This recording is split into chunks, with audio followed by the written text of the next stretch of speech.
stream. A lot of fans of it in chat. Yeah. And, I'm just pretty psyched to throw you some questions about it. So Yeah. are you ready?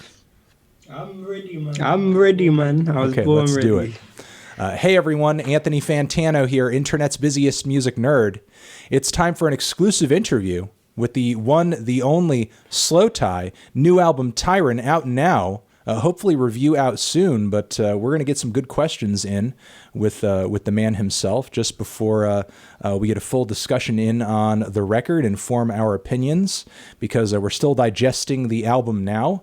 But before I get into that, look, I feel bad almost doing this, but we need to almost like rewind a little bit before we get into anything present or anything future, because like I've been aware of you for a while, you've been aware of me for a while, and over the course of that time, there's been a lot of shit talking from you about your teeth versus my teeth. About your teeth, and I think honestly we need to do a teeth off right here. Bring it in. Don't be shy. You got some good teeth, yeah. I'm not gonna lie, yeah. But my teeth have got character. They do have character. They got character, you know. I'm not gonna. Is that? I'm not gonna deny that they have character. They do have character. They got personality, man. That's it. They do have personality, and I would never say that in a patronizing way. I would never say that in a patronizing way. Well, we're at war, man. It's the teeth, you know what I'm saying? It's teeth or no teeth. It's the beef of the teeth. Beef of the teeth. However you want it. Like, however you want it. Just speaking of like a little bit of like, cross-cultural teeth beef. Do you feel like the general like attacks toward teeth in England and the state of teeth in England and Britain is that overhyped? Is that just like more of a stereotype that there isn't really that much to? Or you've been around the world, you've seen some teeth, or like are teeth much more bad in England than they are anywhere else? Are American teeth better? Are they on par? Like where does that stereotype come from? Is there any truth to that?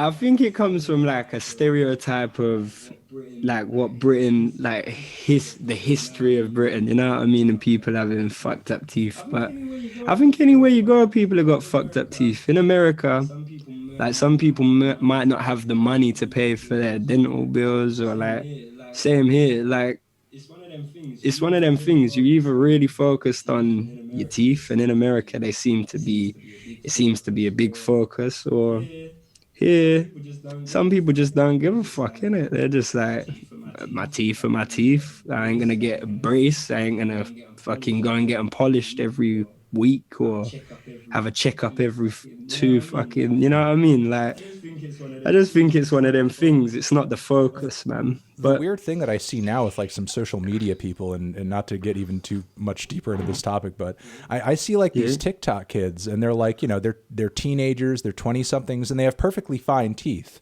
but they will go sometimes even overseas and get their teeth like filed down to little veneers, nuts to get the veneers on them, and it's like those don't last forever, and you're 18 and you're just like completely fucking up your teeth just to cap them for veneers that aren't gonna last forever. Eat a fucking apple.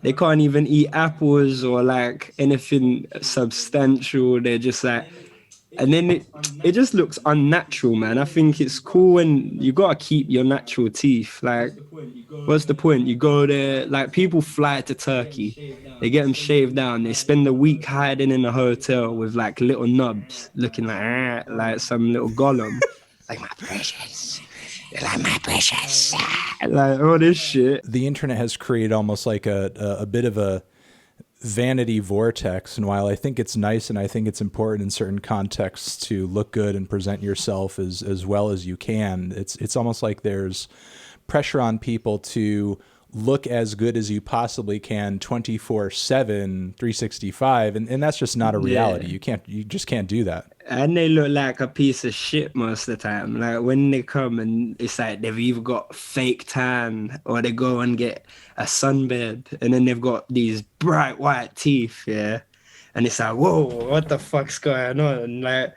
Come on, bro. Chill. I don't know. Like, some people just look weird. They look like they've been in Benidorm too long.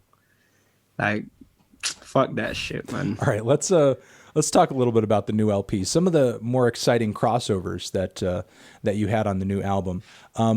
First let's kick it off a little bit with A$AP Rocky on the track Mazza. Yeah. I mean, not only have you crossed over with him artistically, but I believe also you're connected with like his management group right now at the moment. Like, how exactly did that connection begin, and like what has it kind of evolved into at this point? So it's like he's one of my boys now. Like, originally I met him at a show. He come to my show. I had a show in LA, and it was like a small cap, like 200 people. And I remember Crash, who produced a lot of this project, he was supporting me, and he's signed to Org as well. So when I walked in, Rocky was with him, like in the green room, and in my head, I was so high.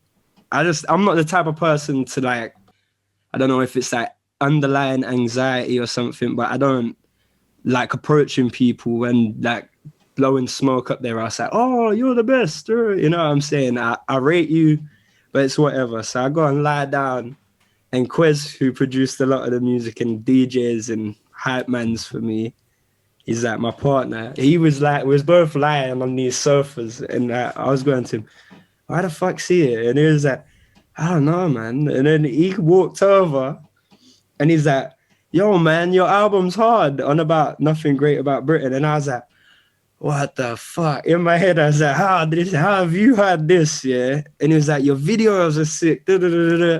And then from that, just talking, he stayed, watched the show. And then I found out recently, like, he'd been coming to shows, but just kind of staying in the background and watching. And then naturally just linking up. He was like, yo, come, I want to get you on this. I want your ideas and thoughts on what he's working on. And then it's just, you build relationships, and I'll call him. I'll be like, with Mazza, I made the beat with Sama. I laid my bit, and I was like, called him. I was like, listen to this. Just wanted to show him, not like, get on this. And he was like, yo, that's hard. Come. And he was in London, drove down, because it's like an hour and a half away from my house. Went boom, and then he just laid it, man. He laid like 7 different versions, and this is like one of many songs I've got with him. I've got loads of songs more so for him, and yeah, just that's it, man. Like, it's not like I sent him it and all that, I don't know. But then it took long. Like, he's one of them people, especially with American artists, it's not like they'll straight give you the vocals. It's like a trust. They're like, no, I got to keep it on a hard drive, locked away forever. And then, boom, he sent it when I was in Thailand, and I kind of forgot about the song. And then I was like, wow, I had Feel Away. I was like, this can go on there. This can work, you know what I mean? So just become part of the playlist that I singled down into the album, I suppose. Yeah, I mean, even though A$AP Rocky is a very mainstream figure in the music world, I think what a lot of people don't really appreciate about him is that he's really like an artist's artist. He like really does pay attention, and he does care about things like aesthetics, and he does take notice when people are doing interesting things. Do you feel like his attention to those kinds of details helps in sort of like the management realm as well, now that you're sort of like getting involved with his organization on that end too? Is there something to that, maybe outside of I guess the ability to promote maybe you more effectively in the US?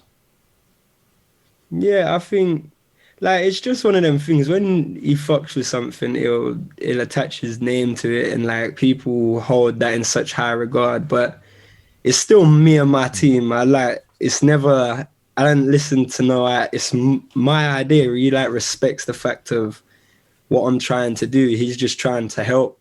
It's like a thing of, I suppose he just believes in me and like wants to help me come over there and do my thing there, man. And that's love. Like, I can't fault him or knock him for anything like that. It's like, he's got a good heart, deep, you know what I mean? Like, so it's just normal, man. It's the same as it's always been. he just helps me push my thing and like shouts me on the friend thing, and he's like, this is hard, yo, keep going. He might say, man, you can go harder than that if we're recording something. But that's like the competitive nature of the business. If I'm in a studio with anyone, be it Denzel, be it, I don't know, you've got to push each other. If he done something and I didn't rate it, I can't just be there like, yeah, this is hard, man. I gotta be like, bro, that's shit. Like, you know, otherwise, what's the fucking point in me even being there? Like, to just rub man on his back. He's got enough people around him doing that already, so fuck it, man. Let me ask you about another major name on the record, one that I presume is a pretty big influence for you, and that's Skepta. You know, to just kind of sidestep even how you guys connected here, what I'm more interested in is, you know, what does it mean for you personally as somebody who is obviously so hugely influenced by grime to get that kind of name on your record and have that kind of chemistry that you did on the song?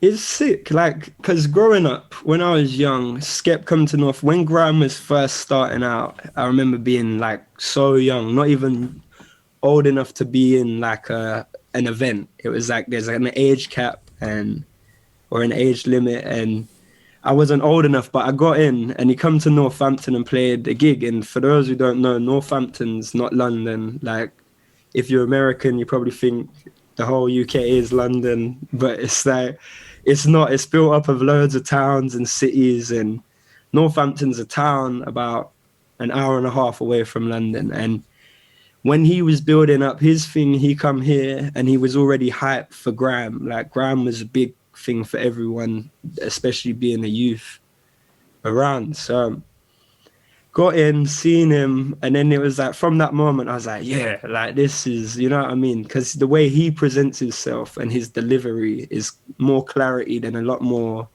of other grime people. So it was always one of them things. Then meeting him through doing my own thing, like, I done my own thing, and he respected that. And at first it wasn't talks of making music, he just gave me like the love, and then he believed in me same way, kind of helped and guided me and told me, yo, just keep doing your thing, bro. And then from that, I sent him the tune, and he was like, boom, Inglorious that was. He laid it, and from that we've just been boys. Like, Cancelled, Rocky was on Cancelled. We made that. Rocky come to London another time. I was tripping off shrooms. I went and linked Rocky. Skep came. So it was a gang link up. It was me, Quez, Crash, everyone who's kind of on the album. And then we made that tune because I was going through a dark time, and I didn't really know who to trust. And at that point, Skep was like, yo, man, stop being in your head. This isn't a defining moment for you. Like, just use it as energy, use it to push you. And like, just being in my head, and he like pulled me out of it. And then we just started making it like this. That song's kind of a back and forth, just not even writing, just freestyling it, and freestyling lines and being like, oh, say this, and yeah, say this, and like aimed at people who our whole lives have told us we couldn't be something, you know what I mean? I think people associate the song as well to like the Enemy Awards, right? But it's not. It's like about that whole culture, and be it outside that culture, people who tell you what you can and can't be. Like, they're constantly telling you, you won't amount to nothing, or you can't do this, or go get a job, do this. Like, they've been trying to cancel me my whole life, and I feel like Skep said the same thing. So it's like a brother. Everyone on the album, everyone I work with are people that I've built a relationship up with. I don't just, for the sake of it, make a song, because I feel like that's forcing it, and it's just bullshit for the sake of gaining their audience. Like, I can gain an audience on my own. I don't necessarily need anybody to do that. I can just keep pushing. So if you have the connection and it's the vibe, then you make the music. If not, fuck it, man. It's bullshit. before we get into the topic of that track, because I think you said some really interesting things about it. I mean, now that your sound has developed to the point where it has, where obviously still to this point you are hugely influenced by grime and Skepta's work, but also there's like a huge trap vibe on the record as well, and even on cuts like Shot 45, you know, it seems like there's even a little bit of, at least instrumentally, like a bit of a rocky influence, like that spacey kind of heavy dark cloud rap vibe as well. And you know, also considering on the outside of that, you know, the greater UK hip hop scene and drill right now, like where do you feel like you fit into all of this at the moment? Because I feel like with your last record it was pretty maybe easier to define you genre wise, but now it's almost like you're transcending all of that at once on this new record and doing a little bit of everything. My thing is, I don't want to ever be in one category of anything, man. I think that's pretty boring. Like, I love so much music, I listen to so much different music, and I'm inspired by it. So to make one thing it's like, I said it before, it's like if I was eating sushi every day for the rest of my life, I'd be pretty bored of sushi. So why am I going to continue to do it? You know what I mean? And it's like, you can say, if it's not broke, don't fix it. But I want to explore other avenues, and I want to keep switching and keep it exciting for myself and exciting for other people. I could make the same song a million times, but I'm not going to like them songs as much as I like the first one. I'm going to be pretty like, this is boring, man. Like, fuck this beat. You know what I'm saying? You got to find the next. I'm always in search of what inspires me, and it sounds like I need to hear a sound to write and to find the emotion or reflect on a moment, you know what I mean? Otherwise it don't trigger me, and it's just boring as fuck. Fuck it, man. The next album's not gonna be nothing like this album. It's like gonna be completely different, and I've already started making it, you know what I mean? So I know it's like nothing like this, nothing like the one before, and the one after that one won't be nothing like that one. It's like I'm trying to evolve, I'm trying to grow, and you either come with me or you don't, innit? Give us a new challenge every time. We'll check it out.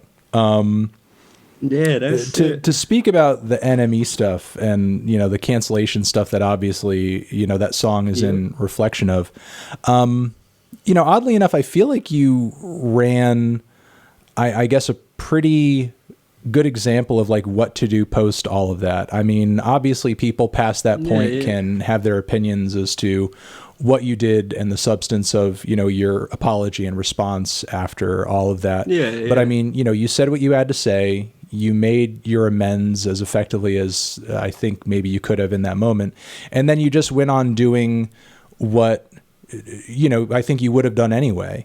And it seemed like, you know, outside of mentioning it, you know, in passing in some songs here and there, you didn't allow it to totally consume you, or as Skepta was saying, define you. But, you know, was that a bit of a struggle personally to not allow it to define you, or sort of like, you know, preoccupy your mind at all times?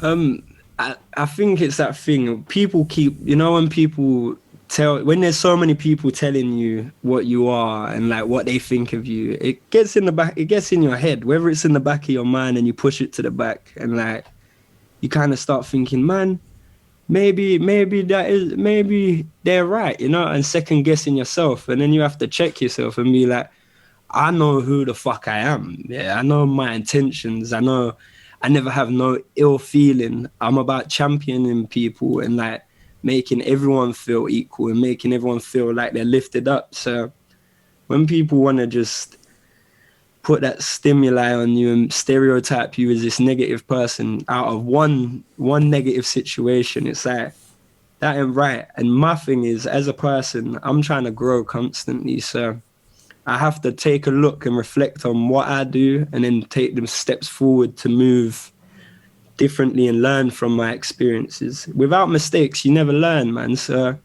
we need to make our mistakes to move forward. That's like, what am I going to do? Wallow and sit around and feel sorry for myself forever? That's not, I got to keep it moving, and I got to set a precedent and an example for people, like, and just try and live a happy life at the end of it, and try and bring some joy to other people's lives. it definitely fucked with my head. But before that, I was definitely abusing my body. I was taking mad drugs all the time. I was drinking from when I wake up to when I go to sleep. I was exhausted. And then I literally come off a flight to come to that award ceremony. And then it all just fucking, I just shot myself in the foot and just ended up being a dick. But there wasn't ever no ill will between me and Catherine. Like, we could talk now and have a great laugh and have a good time. It was me against the comedian, and people keep putting it in terms of a woman, or like, it's nothing to do with male or female, you know what I'm saying? It's like, and the thing I hate about it is people, like, she's the one that experienced it at the end of the day, you know what I mean? And if she's come out and said, yo, we was having a joke, it's like, it's not affected her in any way. She didn't feel any negative energy from it. And people are dismissing her words. So it's like, how can you dismiss? It's like they're saying, you're just saying it. But how can you dismiss the person that actually was in the altercation? You know what I mean? Like, people just blow it up to be something it isn't. And that's the internet, man. They take one thing and they run away with it, and everyone jumps on the bandwagon. So it is what it is, man. I'm not there for everybody. I'm here for the people who need it. So why dwell on it? Okay. Well, you know, I appreciate you, you know, going as into that as you could. You know, I'm sick of talking about it. I know you are, but you know, hopefully this is the last time it needs to be, you know, discussed. Let's talk quickly about the makeup of the new record. I think one of the most obvious and interesting aspects of the new LP is, you know, the double disc format. And the fact that in one half you sort of have these bangers, and in the other half you have these softer, more vulnerable, introspective tracks, you know, being thrown at the listener. And in a way, I feel like you had almost explored that dichotomy a tad with your last record, because a lot of the songs that you added on in the back end were like so much more raw and, you know, off kilter, you know, emotionally. Whereas, you know, bulk of the record itself is very somber and, you know, very inside your own head. But, you know, what made you want to, I guess, sort of like develop that contrast even further on the new record, and, you know, not just show people two sides of yourself, because, you know, a lot of artists out there have sad tracks, they have hard tracks, but you're just like, you're really creating a separation between the two, and this is me this way, this is me this other way. You know, what are you trying to tell the listener by giving them these two sides in such a separate fashion? I feel like the first half is expectations and like what people know me as or perceive me as, and then the second half is like a side that I might have delved into it a little bit, but I've not fully explored, and I'm still like fully becoming comfortable with being that side of myself in, like, be it the public or around people, you know what I mean? It's like, I'm, as much as I'm outspoken and loud, there's parts of me that are shy and necessarily I don't reveal my true emotions when I'm speaking or letting it out, and be it just playing with my mind like constantly in this time and feeling just mad depressed all the time. I needed to like get to know myself again and like really come back to like earth or the ground, you know what I'm saying? Because when you're flying on such a high, it just becomes like you're in autopilot and just going through it. So this was just me sharing my experiences with that, and like just becoming feeling normal again, and feeling like it's okay to just be myself completely without the madman in my boxers running around screaming, like, and just raging all the time. Because when I'm growing up as well, man. I'm not as angry as I was. I was mad angry at one point, and then it become like I grew out of that anger. Then I started getting angry again and getting fucked up all the time, and then my anger would come to the surface, and I was just depressed, man, thinking negative shit all the time, feeling like I couldn't trust anyone, feeling paranoid, not sleeping, not taking care of myself. And this is like my journey of that, I suppose. So at first it wasn't going to be split into two halves. I had it as a project where it was hard song, soft song, and I felt like that format's just like it's a skip through, you know what I mean? So the harder sides for one type of person and the softer sides for another type of person. I watched your stream. So people re-upload you. They do. They do it like, yeah, you got like three people doing it, yeah. And I was in the car. It was like a long journey, so I was like watching reviews and stuff. And I see yours come up. I was like, oh, quick, let me see this. And I was actually glad because you was like, with the first half a bit like, and then when it got to the second half, I see you like lit up a bit more like, yeah, this is more. Well, you know, the vibe. People who have this perception of you as you say, the crazy guy running around in boxers screaming his head off. Yeah. I mean, people who have that perception, I think it's fair for you to like engage with that a little bit. I wonder if they're really paying attention because there are a lot of incredibly sobering tracks on the on the last record, which like if and if you're paying attention, those are the tracks where you're like really going into it. You know what I mean? Those are the tracks where it seems like you have the most to say and you're like most getting to the heart of something. And those tracks to me have been when you're being like maybe like the most yourself.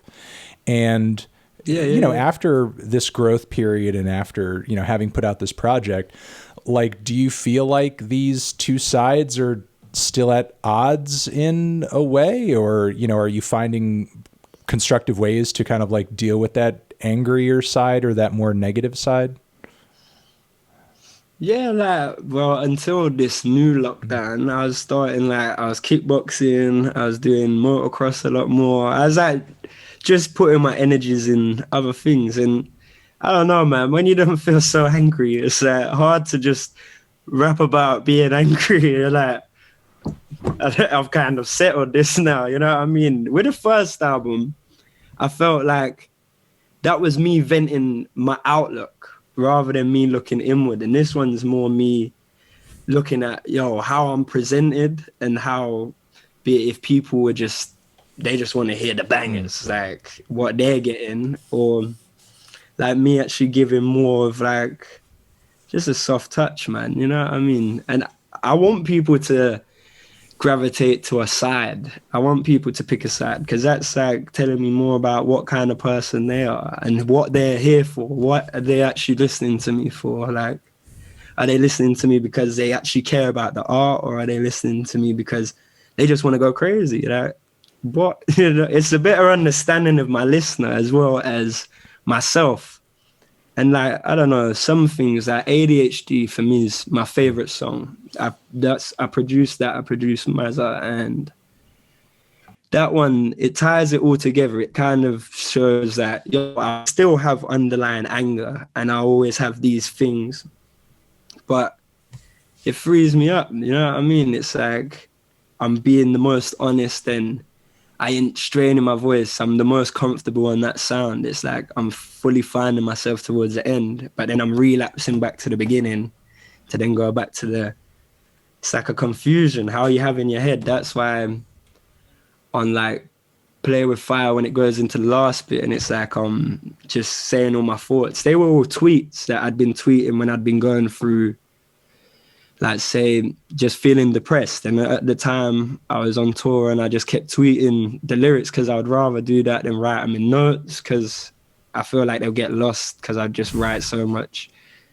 shit in there that I'm like, where the fuck is that line? Or so when I tweeted, I was reading, when I recorded it, I was just reading them off Twitter. I was going back, it was just like, this is pretty sick, you know what I mean? So dropping little gems and getting people familiar before it's even out, kind of thing. Like trying to calculate it in a way. That's definitely an interesting way of bringing people in on the creative process, I guess. Yeah. Like, because you've been there, even though you might not know it, you might just think I'm saying some random shit. And then when you hear it, whether you remember, I hope people do, but like, it was like I was putting these things out and the whole time I was trying to give people an insight to how I was feeling. So yeah, man. I wanted to ask you about the some of the album cover imagery, because it's pretty striking, and I think a lot of people are struck by it. Just the visual of the tree, the apples, also the arrow. You know, is there like do each of those characteristics represent something in a metaphorical way? Is there also kind of like a William Tell kind of tie into it? You know, with the William Tell is the main inspiration. Yeah. Like, I had the idea before I made Nothing Great About Britain, because I have my album titles, man. I've like got the next one, the fourth one. I've got it, but I'm uncertain on it. Like, but I had that idea like years ago, before I made Nothing Great About Britain, to do the app, like, because there's the imagery of like a, you know, like the pig on like a spit roast, and it's got the apple, and that. I always just thought the apple in the mouth or on the head, like the William Tell story, is always just like, it just caught my eye, and I was like, man, for a magazine cover, I should do that. And then getting into the industry, you realize you don't get full creative of magazine covers. You can't just go, I'm coming in. Let me this is what let me get an arrow in my head, please. Let me request an arrow in the head.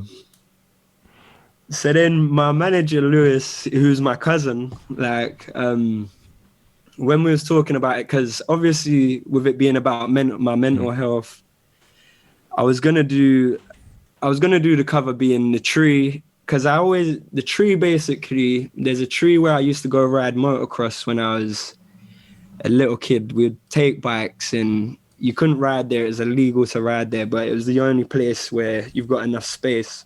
And there's a tree there, one tree, and I was always like, that would be sick on an album cover, like just the one tree in the middle of all this greenery, you know what I mean? And so then I was like, I want a tree, and what I want to do is I want to be like setting up a noose to like I'm thinking, playing with the thought of killing myself kind of thing. And then, because how I was feeling when I was making it, and then Lewis was like, yo, that's a bit, you can't, you know what I mean? And at the time, it's too much. At the time, it's like when Black Lives Matter, it was all blowing up, and then there was like the lynchings at that time, and then it seemed really insensitive, and we was like, we can't do that, man. So then he was like, remember years ago you said about the apple? And then it kind of just become a thing. Like, we was like, yeah, we can do that. And with the album covers, like on Nothing Great About Britain, I'm in the stocks,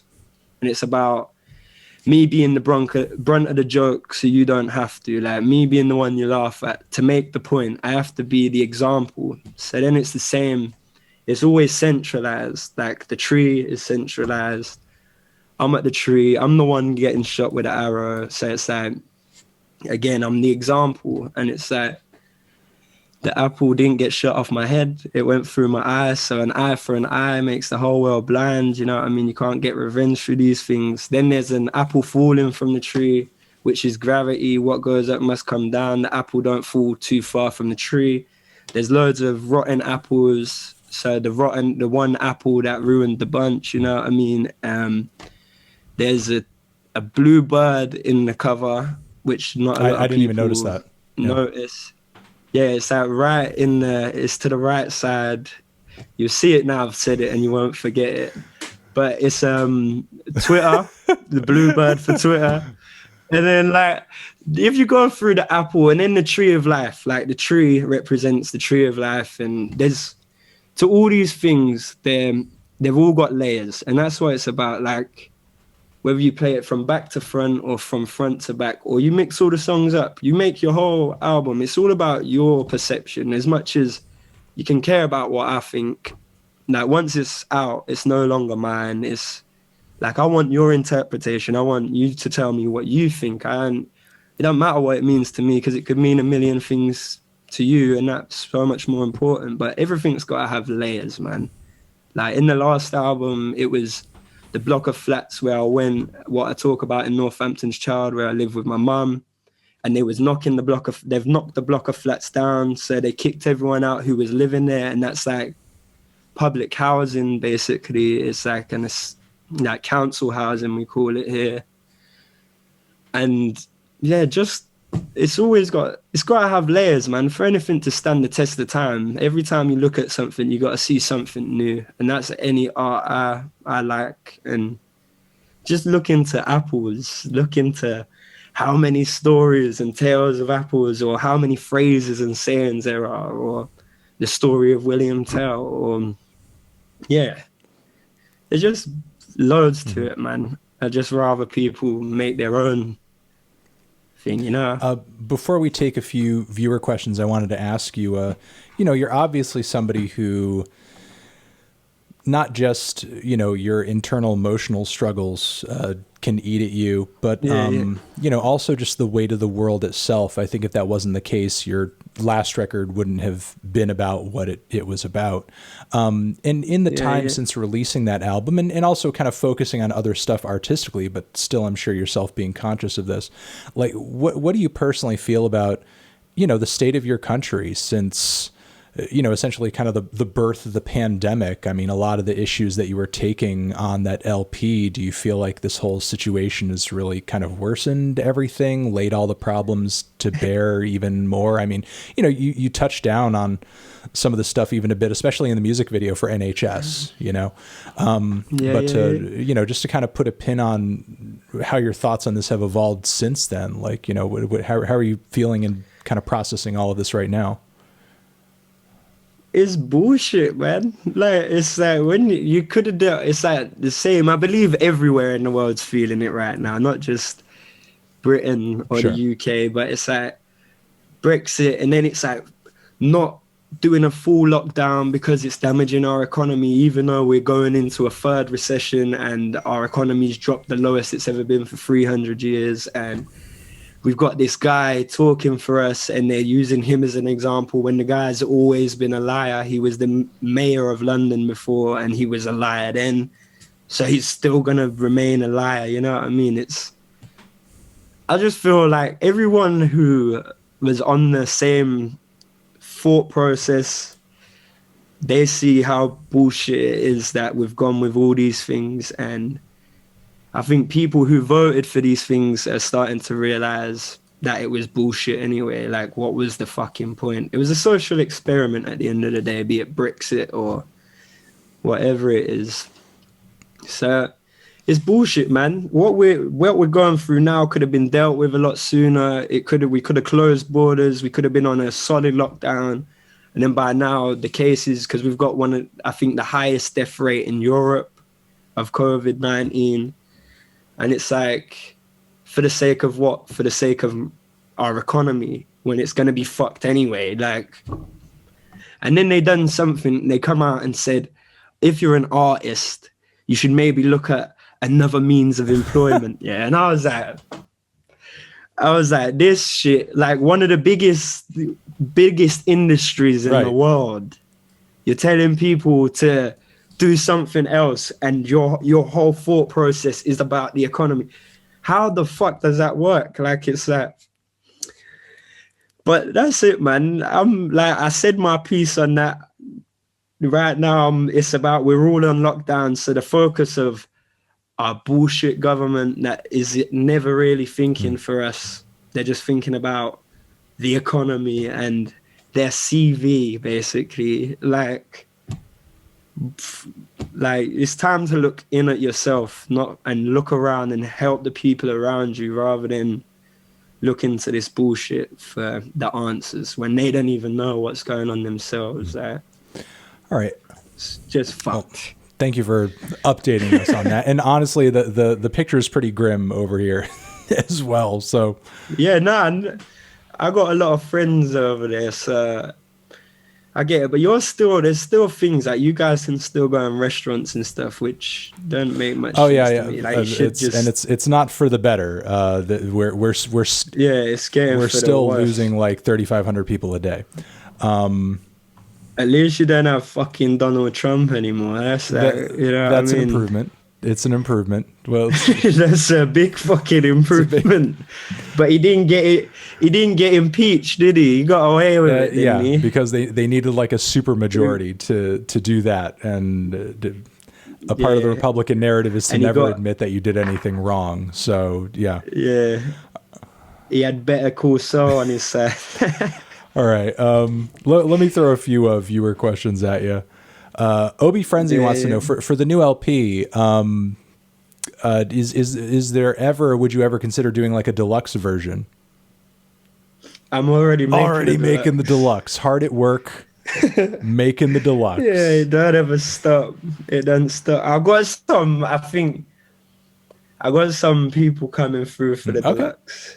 Some crazy people. I got some good people. Some people to be excited about. Okay. I got a viewer question off of Twitter earlier where someone was making note of the various movie references that you pack into, your music videos, whether that be like American Psycho or Scary Movie or Train Spotting, that sort of thing. I mean, personally, which is one of my favorite films of all time. Do you consider yourself sort of a film buff, or movie something that you keep up on pretty regularly, or do you mostly just kind of pull from a series of movies that maybe impacted you in your youth? No, I love movies, man. Like even bullshit movies that make Disney movies, any movie. I just love movies. I love anime. I love watching shit. I could watch. Have you seen the Pixar movie, the Soul movie? That film's so good, man. It nearly made me cry because it just, at the time, I felt like I was losing my soul. And then it was that, man, just like I was going outside, like, look at this leaf. Look at this leaf.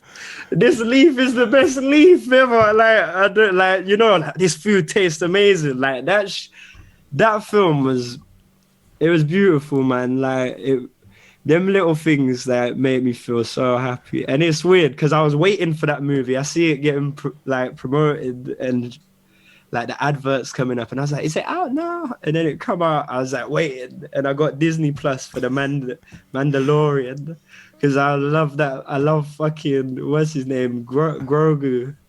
Yeah, I was like, yeah. So then I watched that shit, and I was with my fiance, and I was like, babe, I think I'm gonna cry. And she was like, really? I'm like, you should be crying too. And it's like, it just struck a chord, man. It's an interesting movie, and I don't know, it's interesting culturally for a few reasons. I mean, for a Pixar movie, that movie is like way too heavy for a lot of kids. Because like, you think that it's a Pixar movie, you're just going to be bringing your kid to see like Toy Story or some shit. You know what I mean? But then as you get like, not even like 20 minutes into the film, you're dealing with all these like existential questions, and you're like, oh, what, seriously? And then like, you're like, this is deep. It's a lot. It's a lot, deep. I mean, but kids now, they're like, kids like 5 years from now, a 4-year-old, when they get to 9, you're gonna be saying stuff to them, and they're gonna look at you like a fucking idiot. Like you see it, they've switched. Like kids are watching kids play with toys on YouTube. Like my nieces, they do that, and I'm like, what the fuck is?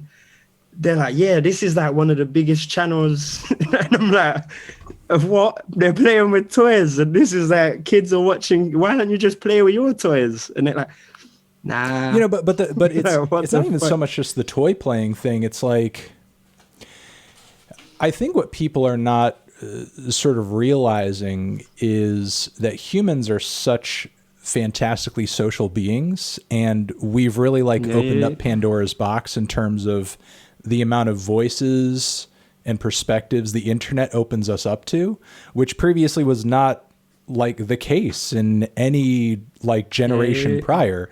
Your only other window to those sort of things, when I was growing up, were TV and radio, which even that limited you to, maybe dozens of other people that you wouldn't have heard otherwise if this technology hadn't existed.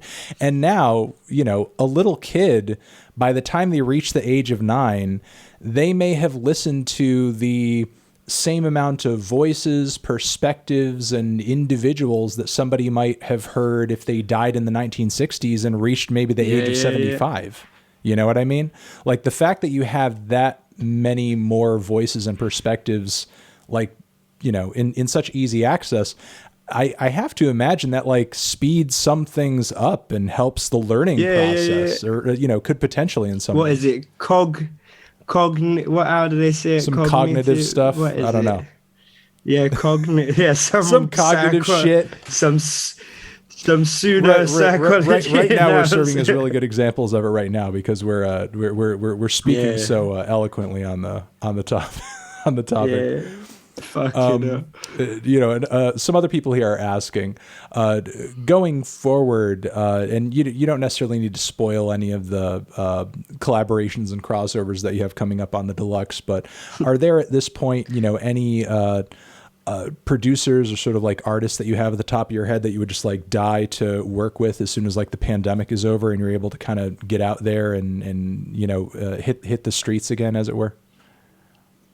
I want to work again with Damon Albarn. Like, I've spoke to him already. We're going to make that happen. But just like some acoustic, him playing, like singing a little bit and backing each other. Tom York, I tried reaching him on Twitter. Didn't really.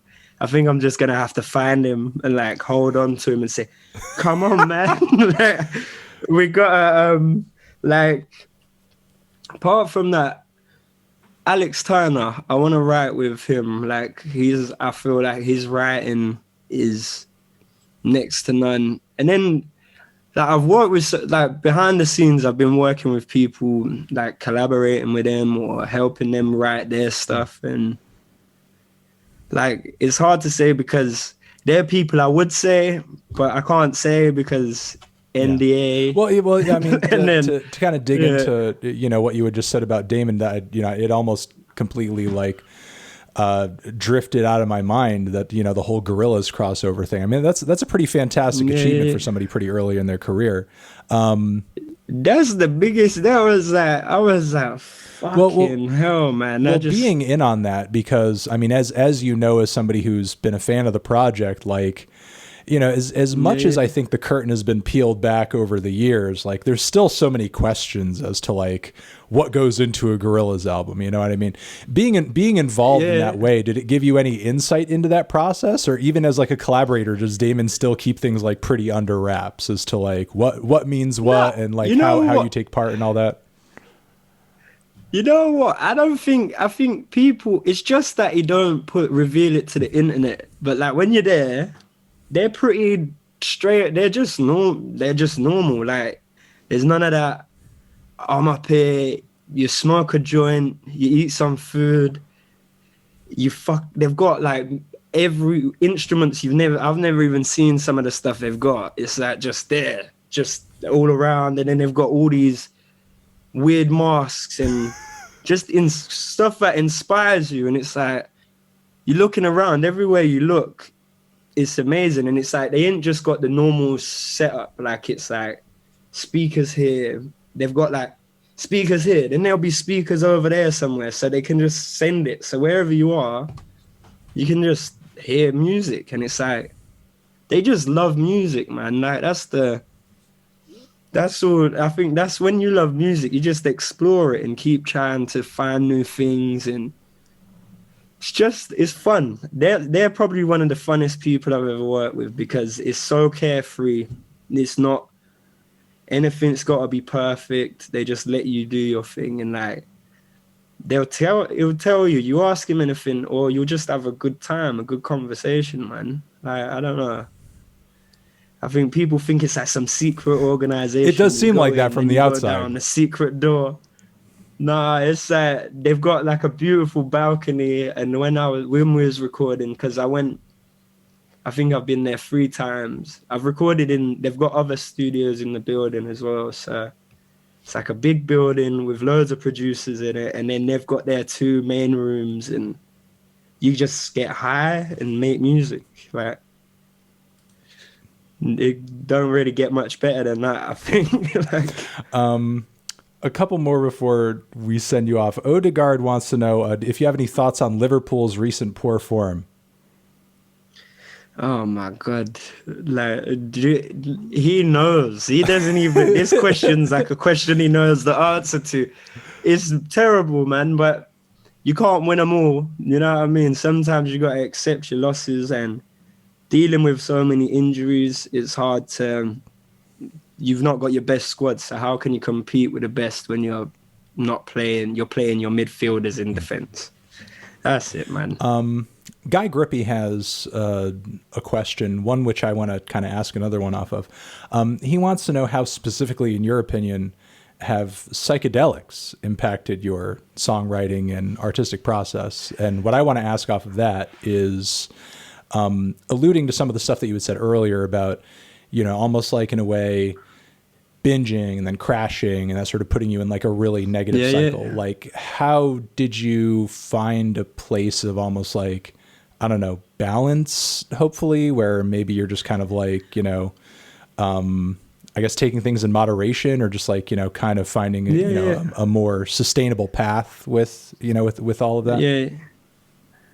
I think with the moderation thing, you can't just be doing it constantly and then just be like, oh, today I'm going to moderate it. You know, it's like you have to stop and like, then you like dabble with, if it's a man-made drug, leave it alone. It's not worth your time. It'll fuck you up. It's just going to cause you problems.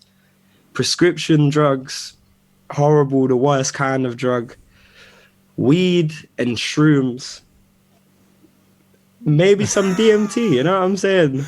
Like, but yeah, that's like a once in a while thing, man. Like because mushrooms, it like breaks the connections you have from memories to emotions. So it's like a mind reset. It kind of cleans your mind, you know what I mean? You feel fresh, you have a new perspective. So it definitely helps me. And microdosing, I know from first-hand experience, it helps with depression, and in them little small doses, it just helps. It's not about going to a doctor. Well, you should, you know, but don't go and just take these fucking antidepressants and stuff that's man-made that is potentially going to fuck up your liver and fuck up your head more.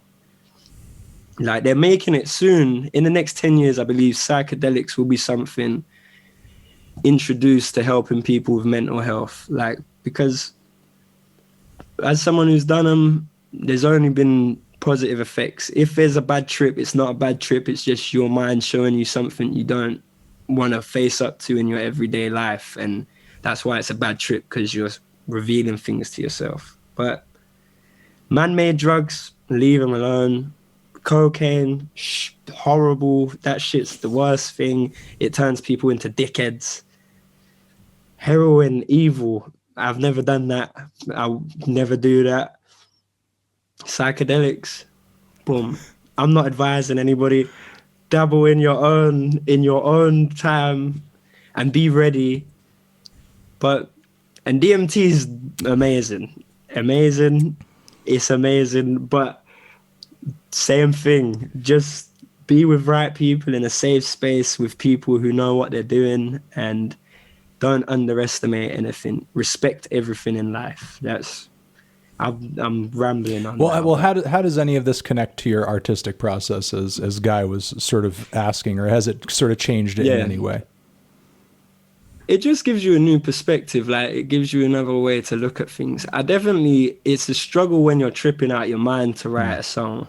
It's different. Yeah, I think what a lot of people presume, who are either not in the position where they've done drugs or they write, where they're just like, oh yeah, as a songwriter, you just take a drug and then immediately you just write your best song, and that's just not reality. That's not it. Like, all these people, it's the experience, or like what they've seen when they was hallucinating or tripping out. And it's the thing, like, it's your mind. It's like the things you see within yourself, and be it you take a small phrase from what you learned. Like, whenever I'm tripping, I just get this thing like, nothing matters, man. Like, all these things you care about so much, it's bullshit. Like, why'd you care about, it's like money or you know what I mean? Like, proper superficial things. But it'll show your insecurities, but it don't think you take a drug and you're like, oh, I got this album, it's coming. Because the chances are you're gonna be lying on your back going, fuck, you know. You just want to lie down and get cozy and shit. Like, it's not the key to it. And it's not a supplement for talent either, because prior to doing any of that, how many years did you spend developing your sound, developing your voice, developing your flow, developing your writing ability? My thing is, people are born with natural talent. Some, I don't believe I was. I believe I worked. I just put everything I had into making this happen. It was something I dreamed of doing. So by putting every part of me into it, you get better. It's like repetition. If you're a boxer, you have to do, it's 10,000 hours to become a genius, they say, right? So you need to be working every second, like, to get good at something. And once you're good, you can't just think, I'm good, I can chill out now. You gotta, it's an endless grind. No sleep. Like, you should sleep, but it's like, oh, you sleep on floors. If you want to make it work, you make it work. You know what I mean? It's, in my days starting off, I was sleeping on floors. Any chance I would get, all my money I spent trying to make it happen. I'd be writing every second. If I was walking somewhere, I'm writing. I'm trying to find beats. I'm trying to make beats. It's just endless. You never stop. And if it's your passion and it's something you want to do, just do it until you can't physically do it anymore. That's the key to anything. Well, dude, thank you for coming through and being an open book and giving us your perspective and talking to us about the new LP and everything. Again, I know it's late over there, and I appreciate you taking the time. It's all right. Thank you for having me, and sorry for rambling about drugs. No, well, it was the question. You stayed on topic as fuck. So it wasn't a ramble at all. Too on topic, but thank you, man. Thank you. And I hope you enjoy the album, and I hope anyone who's watching enjoys it. And if you don't, I still love you, you know what I mean? Stay classy. All right, man. Well, again, thank you very much. Love, and man. have a good night. Soon, and good luck finishing signing the rest of the albums. I'm gonna be here till 6 a.m. Just let everybody know, are signed albums still available, or are they all gone now? There might be some signed CDs still going. I think it's up till 9 a.m. Okay, time, all right. So that's just to let everybody know it's still available. He'll be signing your CD right now if you go sign up and get it. I'll be signing away. Like, everyone wants dick. So if you want a dick, draw a dick. I'm dropping dick off. Now you're just gonna get more requests for dicks. I know, man. And then I'm just gonna, fuck it. All right. Well, but love. Have a good one, man. Yes, right, bye.